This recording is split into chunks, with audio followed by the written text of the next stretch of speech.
आप सभी को प्रभु यीशु मसीह के मधुर नाम से जय मसीह की। एक आर्मेनियन नर्स को उसके भाई के साथ कुछ तुर्की सैनिकों ने बंदी बना लिया और उसी के सामने उसके भाई को एक सैनिक ने मार डाला। किसी तरह वह वहाँ से बच निकली। बाद में वह एक सैन्य हॉस्पिटल में नर्स बन गई। एक दिन वह यह देखकर दंग रह गई कि जिस आदमी ने उसके भाई को मारा था वह आदमी बंदी बना लिया गया है और घायल अवस्था में उस अस्पताल में लाया गया है जहाँ पे वह कार्य करती है। उसके भीतर से प्रतिशोध की आवाज़ चिल्ला उठी, लेकिन एक मजबूत आवाज़ ने उसे प्रेम करने के लिए मजबूर किया। उसने उस आदमी की देखभाल की और वापस पहले जैसे स्वस्थ कर दिया। और ठीक हो रहे उस सैनिक ने उस नर्स से पूछा, तुमने मुझे मरने क्यों नहीं दिया? तो उसके जवाब में वह नर्स जवाब देती है, मैं उनका अनुसरण करती हूँ जिसने कहा है अपने शत्रुओं से प्रेम करना और जो तुम्हारा बुरा करे उनका भला करना। मेरे प्रियो, यीशु द्वारा दी गई सबसे चुनौतीपूर्ण आदेशों में से एक है कि अपने शत्रुओं से प्रेम करना। उनके पहाड़ी उपदेश में दिया गया है मत्ती 5:43 से 44। उसमें कुछ इस प्रकार लिखा है, तुम सुन चुके हो कि कहा गया था कि अपने पड़ोसी से प्रेम रखना और अपने बैरियों से बैर, परंतु मैं तुमसे यह कहता हूँ कि अपने बैरियों से प्रेम रखो और अपने सताने वालों के लिए प्रार्थना करो। मेरे प्रियो, फिर भी जब इन आज्ञाओं को मन में उतारा जाता है और ठीक से लागू किया जाता है तो सचमुच हम अपने शत्रुओं से प्रेम कर सकते हैं। आइए हम आशीष दें और अपना जीवन बदले, सचमुच इस दुनिया को एक बेहतर जगह बनाएं। अपने शत्रुओं से अधिक निकटता से प्रेम करने के लिए प्रभु यीशु के आदेश को देखें। उससे पहले हम यह जान ले कि कौन हमारा शत्रु है। कोई भी जो आपको बद्दुआ देता हो या श्राप देता हो, जो हरदम आपके बारे में कुछ नेगेटिव बातें बोलता हो, जो आपसे नफरत करता हो या आपसे घृणा करता हो, जो किसी न किसी कारण से आपका तिरस्कार करता हो, जैसे नस्लीय, राजनीतिक, धार्मिक या व्यक्तिगत कारणों के कारण, कोई भी जो नफरती तरीके से आपका इस्तेमाल करता हो, जो आपको गाली देता हो या बेपरवाही से व्यवहार करता हो और हर प्रकार के झूठे आरोप आप पर लगाता हो। जिस प्रकार यहूदी लोगों ने प्रभु यीशु मसीह पर दोष लगाया और रोमी के द्वारा उनको पकड़वा दिया गया। प्रियो, हमारा शत्रु वो है जो हमको सताता है, जो हर समय हर वक्त हमारे जीवन को हर समय दुखदायक बनाता हो, जैसे साउल ने ईसाइयों के साथ किया। प्रियो, पूरे बाइबल में हमें दो साउल देखने को मिलते हैं, एक पुराने नियम में और एक नए नियम में। पुराने नियम का शाऊल इजराइल का पहला राजा था और नए नियम का शाऊल जिसके बारे में आज हम बात करेंगे। प्रेरितों के काम 8:3। शाऊल कलीसिया को उजाड़ रहा था और घर घर घुसकर पुरुषों और स्त्रियों को घसीट घसीट कर बंदीगृह में डाल रहा था। जिस तरह हम देखते हैं कि हमारे देश में भी आज के दिन ऐसा सिचुएशन बन चुका है। हम न्यूज़ में देखते हैं, खबर में देखते हैं कि किस प्रकार हमारे ही देश के लोग प्रभु यीशु मसीह के लोगों को सता रहे हैं, परमेश्वर के भवन में घुस के लोगों को प्रार्थना करने से रोक रहे हैं। उसी प्रकार साउल भी मसीहों को सता रहा था। प्रेरितों के काम 9:1 और 2। शाऊल जो अब तक प्रभु के लोगों को धमकाने और घात करने की धुन में था, महायाजक के पास गया और उससे दमिश्क की आराधनालयों के नाम पर इस अभिप्राय से चिट्ठी मांगी कि क्या पुरुष क्या स्त्री जिन्हें भी वो इस पंथ में पाए उसे बांध कर यरूशलेम ले आए। फिर शाऊल उस स्थान से दमिश्क की राह के लिए निकल पड़ा और मार्ग में परमेश्वर प्रभु यीशु मसीह ने शाऊल को दर्शन दिया और उसे कहा, हे शाऊल, हे शाऊल, तू मुझे क्यों सताता है? उस दर्शन के द्वारा शाऊल अंधा हो जाता है, उसकी आंखों में एक सफेद परत छा जाती है, क्योंकि परमेश्वर प्रभु यीशु मसीह की तेज इतनी चमकदार थी कि वो 3 दिन तक कुछ देख ना पाया।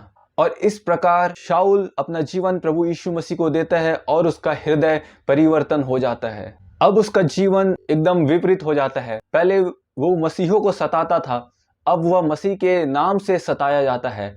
पहले वो मसीहों को घसीट घसीट कर बंदीगृह में डालता था, अब वह मसीह के नाम से घसीटा जाता है और बंदीगृह में डाला जाता है। जब पौल जेल खाने में था तब पौल बहुत से अधिकारियों के सामने अपने जीवन की गवाही को रखता है। प्रेरितों के काम 26:9-11। साउल कुछ इस प्रकार कहता है, मैंने भी समझा था कि यीशु नासरी के नाम के विरोध में मुझे भी बहुत कुछ करना चाहिए, और मैंने यरूशलेम में ऐसा ही किया और प्रधान याजकों से अधिकार प्राप्त कर कर बहुत से पवित्र लोगों को बंदीगृह में डाल दिया। और जब वे मार डाले जाते थे तो मैं भी उनके विरोध में सहमति देता था। हर आराधनालय में उन्हें ताड़ना दिला दिलाकर यीशु के नाम की निंदा करवाता था। यहाँ तक कि क्रोध के मारे ऐसा पागल हो गया था कि बाहर के नगरों में भी जाकर उन्हें सताता था। मेरे प्रियो, यह साउल जिसको हम पौलुस कहते हैं, कैसे परमेश्वर ने इसका हृदय परिवर्तन किया, कैसे जो परमेश्वर के विरोध में था परमेश्वर ने उसे अपने करीब ला लिया। और उस पौलुस ने प्रभु यीशु मसीह के 12 चेलों से भी बढ़ के सेवकाई की। और हम जैसे कि जानते हैं कि नए नियम में कुल 27 किताबें हैं और उस 27 किताबों में सबसे ज्यादा किताबें लिखने वाला भी वही पौलुस है, जो पहले कलीसिया को सताता था, जो पहले मसीह के विरोध में खड़ा होता था।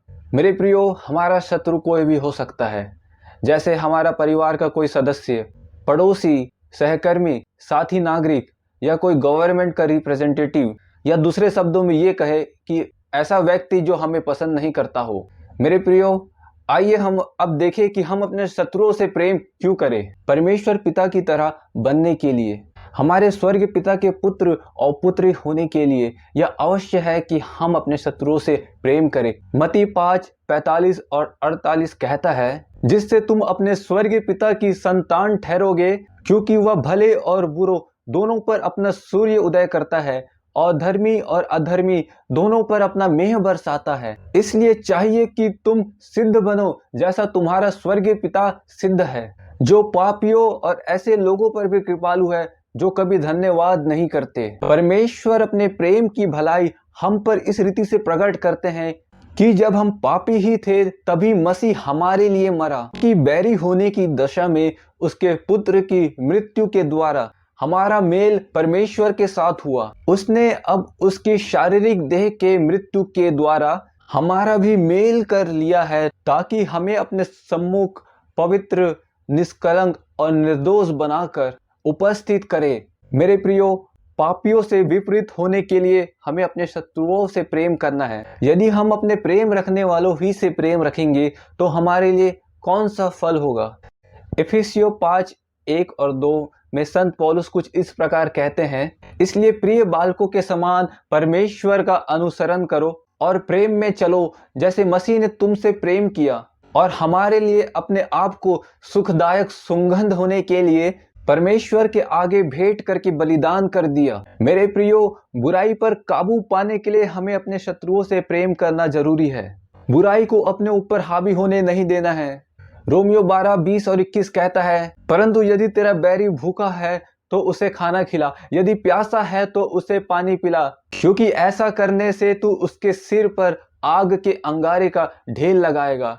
बुराई से ना हारो, परंतु अच्छाई से बुराई को जीत लो। जॉर्ज वॉशिंगटन कार्वर, जो कि एक प्रसिद्ध अमेरिकन साइंटिस्ट थे, वे कुछ इस प्रकार के कथन को कहते हैं, मैं कभी किसी दूसरे आदमी को मुझसे नफरत करा के अपना जीवन बर्बाद करने नहीं दूंगा।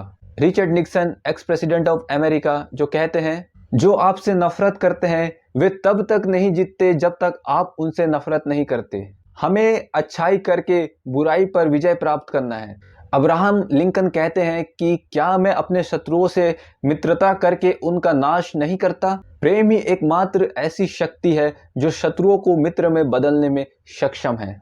हमारा अंतिम लक्ष्य दुश्मनों को भाई में बदलने का होना चाहिए। क्या परमेश्वर ने हमारे साथ ऐसा नहीं किया? अब हम ये देखें कि हम अपने शत्रुओं से कैसे प्रेम करें, उन्हें आशीष दे के, जैसे कि प्रभु यीशु मसीह ने, संत पौलुस ने और संत पतरस ने हमें अपने वचनों के द्वारा सिखाया है। यहाँ आशीष शब्द का अर्थ है किसी के कल्याण या उसकी सफलता के लिए कामना करना। हमें अपने शत्रुओं के साथ भलाई करने के द्वारा उनसे प्रेम करना है, जैसा कि पुराना नियम और नए नियम के वाचाओं में हमें सिखाया गया है। निर्गमन 23 उसका 4 और 5, यदि तेरे शत्रु का बैल या गधा भटकता हुआ तुझे मिले तो उसे उसके पास अवश्य फेर ले आना। फिर यदि तू अपने बैरी के गधे को बोझ के मारे दबा हुआ देखे तो चाहे उसको उसके स्वामी के लिए छुड़ाने को तेरा मन ना चाहे तो भी अवश्य स्वामी का साथ देकर उसे छुड़ा लेना। इसलिए जहाँ तक अवसर मिले हम सबके साथ भलाई करें, विशेष करके विश्वासी भाइयों के साथ, जिसमें हमारे दुश्मनों को बदलने की क्षमता है। नीतिवचन 25 उसका 21 और 22 कहता है, यदि तेरा बैरी भूखा हो तो उसे खाना खिलाना, यदि प्यासा हो तो उसे पानी पिलाना, क्योंकि इस रीति तू उसके सिर पर अंगारे डालेगा और यहोवा तुझे इसका प्रतिफल देगा। आज से लगभग 24 साल पहले 23 जनवरी सन 1999 में उड़ीसा में प्रभु के एक दास को और उसके दोनों बच्चों को जिंदा जला के मार दिया गया। वे एक ऑस्ट्रेलियन मिशनरी थे जो इस देश में कोढ़ के रोगियों की सेवा किया करते थे और प्रभु का सुसमाचार को प्रचार करते थे, लेकिन कुछ लोगों के द्वारा उन्हें जिंदा जला के मार दिया गया। जब ग्राहम स्टेन्स की वाइफ से पूछा गया कि आप उस व्यक्ति के लिए क्या चाहते हैं जिसने आपके दोनों बच्चों को और आपके पति को जिंदा जला के मार दिया, ग्राहम स्टेन की वाइफ ने कहा कि मैं प्रभु से यही प्रार्थना करती हूँ कि ये लोग भी परमेश्वर के प्रेम और दया को जाने और इनका जीवन भी बदल जाए। और वह किसी भी प्रकार की सजा उनके लिए नहीं चाहती थी। उनके इस स्टेटमेंट ने हमारे देश के हर एक लोगों को सोचने में मजबूर कर दिया कि कैसे कोई औरत जिसके पति और दोनों बच्चों को जिंदा जला के मार दिया गया है और उस औरत ने अपने शत्रुओं को कैसे क्षमा कर दिया। मेरे प्रियो, हम देख सकते हैं कि कैसे ग्राहम स्टेन्स की वाइफ ने प्रभु के वचन को जो केवल हम पवित्र शास्त्र में देखते हैं, उसने अपने जीवन के द्वारा हम सभी को दिखाया। इस प्रकार हम भी अपने शत्रुओं से प्रेम करें। हमें सक्रिय सद्भावना के साथ, कपट रहित विचार के साथ अपने शत्रुओं से प्रेम करना है। सक्रिय सद्भावना मतलब जानबूझकर किसी के प्रति दयालु होना। हमें अगापे प्रेम के द्वारा अपने शत्रुओं से प्रेम करना है। जैसा कि हम सब जानते हैं कि नया नियम यूनानी भाषा में लिखा गया और उसमें प्रेम के लिए 4 शब्द इस्तेमाल होते हैं और वो 4 शब्द हमें अलग अलग प्रेम के लिए देखने को मिलते हैं। पहला शब्द है इरोस प्रेम। यह शब्द शादीशुदा लोगों के लिए या रोमांटिक या फिजिकल रिलेशनशिप वाले लोगों के प्रेम को वर्णन करने के लिए इसका इस्तेमाल किया जाता है। दूसरा शब्द है स्टोर्ज प्रेम। यह शब्द पारिवारिक प्रेम, परिवार के अन्य सदस्यों के साथ या उनके बीच में प्रेम का वर्णन करने के लिए इसका उपयोग किया जाता है। तीसरा प्रेम है फिलिया प्रेम। इस शब्द का उपयोग दोस्तों के बीच के प्रेम का वर्णन करने के लिए इस्तेमाल में किया जाता है। और चौथा शब्द है अगापे प्रेम। यह शब्द परमेश्वर के प्रेम या उनके प्रेम का वर्णन करने में किया जाता है। जैसा परमेश्वर प्रेम है, इसका मतलब यह है कि परमेश्वर बिना शर्त और निस्वार्थ भाव के साथ हमसे प्रेम करता, चाहे हम कैसे भी हो, वो हमारे लिए दुख और बलिदान उठाने के लिए तैयार है। अगापे प्रेम या परमेश्वर के चरित्र और स्वभाव को प्रकट करता है कि वह प्रेमी और अपनी प्रजा से प्रेम करने वाला परमेश्वर है, वो भी बिना शर्त और निस्वार्थ भाव के साथ। संत पौलुस प्रेम की परिभाषा बहुत ही खूबसूरत तरीके से अपनी पत्री में लिखते हैं। पहला कुरिन्थियों अध्याय 13 4 से लेके 8 तक। प्रेम धीरजवंत है और कृपालु है। प्रेम डाह नहीं करता, प्रेम अपनी बड़ाई नहीं करता और फूलता नहीं और अन्य रीति नहीं चलता। वह अपनी भलाई नहीं चाहता, झुंझलाता नहीं, बुरा नहीं मानता, कुकर्म से आनंदित नहीं होता, परंतु सत्य से आनंदित होता है।